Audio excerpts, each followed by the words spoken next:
were maybe 15, 16, and we used to frequent two things. One is the same party circle, but most important, the same cine clubs.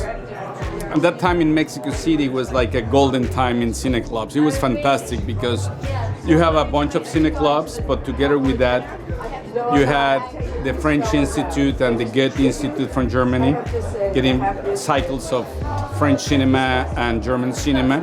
And on top of that, Mexico had amazing relationships with the communist countries, so we have all this Eastern European amazing cinema from Baida to Tarkovsky, you know?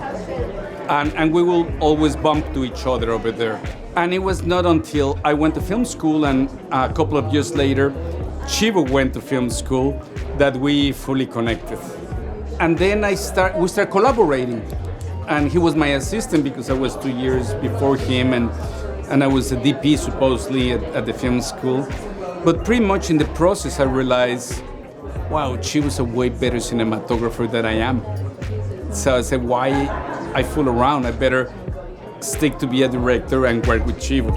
O sea, tú te das cuenta, si yo te digo ahorita, cuando estábamos en el juego, que íbamos a estar aquí, o sea, que no me hubieses creído. Digo, no, pues no te hubiese creído. Y a final de cuentas lo decíamos en el sentido de, en esa época de jóvenes, qué tan importante pudo haber sido ganarse un Oscar. Y estábamos ahí diciendo, estamos muy agradecidos, pero a final de cuentas, qué irrelevante es. Lo que importa es el trabajo, lo que importa son las películas. Estos son cosas cosméticas alrededor del cine.